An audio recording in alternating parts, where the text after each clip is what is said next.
Hallo, ich bin Justin, Azubi von IPT Computer und in diesem Video zeigen wir euch heute 3 verschiedene HP Docking Stations.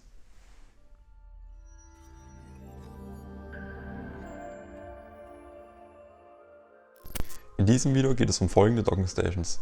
Einmal die HP G4 Thunderbolt 4 Docking Station mit 120 Watt, einmal die HP G5 USB-C/USB-A Essential Docking Station, ebenfalls mit 120 Watt. Und zu guter Letzt die HP G4 Thunderbolt 4 Docking Station mit 280 Watt. Die 120 Watt Thunderbolt 4 Docking Station hat die Partnummer 4J0G4AA. Die mittlere G5 Docking Station hat die 72C71AA. Und die Docking Station mit 280 Watt hat die 4J0A2AA Partnummer.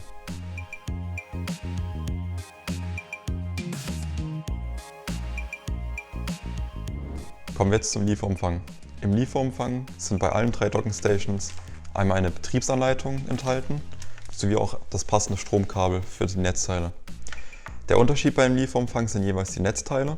Wir haben zweimal ein 120 Watt Netzteil und einmal für die größere Docking Station ein 280 Watt Netzteil.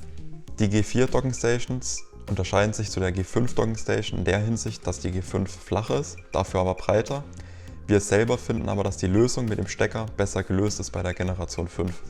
Bei den 2 Thunderbolt 4 G4 Docking Stations ist es nicht so smart gelöst mit den Steckerformen, da die Anschlüsse für die Docking Station vom Stromanschluss hier vorne ist. Bei der G5 Docking Station ist es ein bisschen smarter gelöst, dass man die Steckerform hier ganz normal unter der Docking Station anschließen kann. Die Generation 4 Dock mit den 280 Watt hat 2 Anschlüsse, einmal einen Thunderbolt 4 Anschluss sowie auch einen Stromanschluss, der zum Notebook führt. Bei der Generation 5 gibt es einen USB-C Anschluss mit 5 Gigabit pro Sekunde. Bei der Generation 4 Dock gibt es mit der 120 Watt Edition sozusagen nur einen Thunderbolt 4 Anschluss.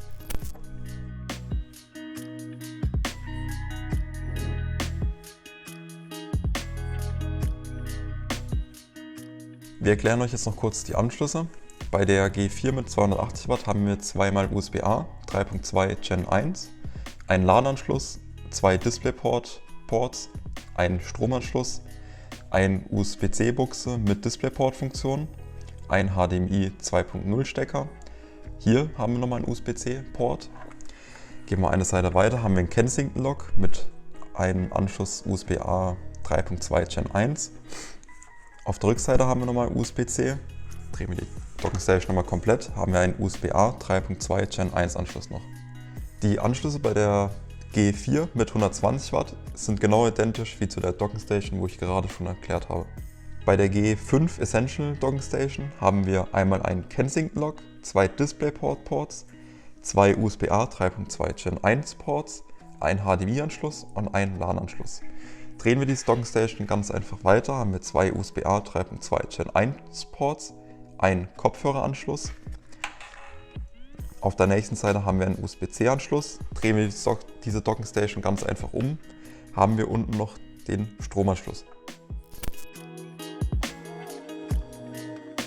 Die 2 Thunderbolt 4 Docking Stations mit jeweils 120 und 280 Watt sind kompatibel mit Thunderbolt 4 sowie auch abwärtskompatibel mit Thunderbolt 3 und USB-C. Hier ist zu beachten, dass der Flaschenhals in dem Fall das Hostgerät ist, wobei manche Funktionen dann nicht mehr unterstützt werden können. Alle Docking Stations sind mit Windows, macOS und Linux kompatibel. Außerdem passt der Dual-Stecker von der Thunderbolt 4 Docking Station mit 280 Watt nur an ausgewählten HP-Geräten. Die ganzen HP-Geräte verlinken wir euch mal unten in der Beschreibung. Bei der USB-C-Dock G5 raten wir euch zur Vorsicht, da diese Docking Station mit dem USB-C-Port nur 5 Gigabits pro Sekunde unterstützt. Außerdem haben wir einige Geräte mit der G5 Docking Station getestet, diese blenden wir euch mal hier ein.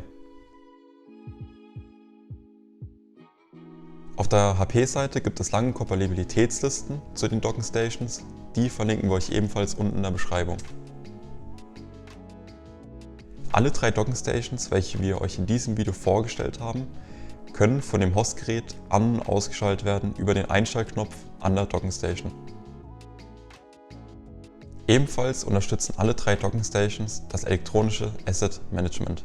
Kommen wir noch zu dem preislichen Aspekt. Die G5 ist in der Regel die billigste von den 3 vorgestellten Docking Stations in diesem Video. Danach folgt die G4 mit 120 Watt Und zu guter Letzt folgt die G4 Docking Station mit 280 Watt. Unsere Empfehlung zu diesen Docking Stations beläuft sich auf die G4 mit 120 Watt. Jedoch empfehlen wir ebenso die G4 mit 280 Watt, wollen aber ausdrücklich noch dazu sagen, dass man die 280 Watt nur kaufen sollte, wenn euer HP-Gerät dies auch unterstützt. Wenn ihr euch jetzt eine von den 3 Docking Stations kaufen wollt, dann schaut gerne mal bei uns im Shop vorbei. Die ganzen Links und die ganzen Artikel sind bei uns unten in der Beschreibung verlinkt und in der Infokarte. Ich hoffe, das Video hat euch gefallen. Lasst gerne ein Like und einen Kommentar da. Bis zum nächsten Mal.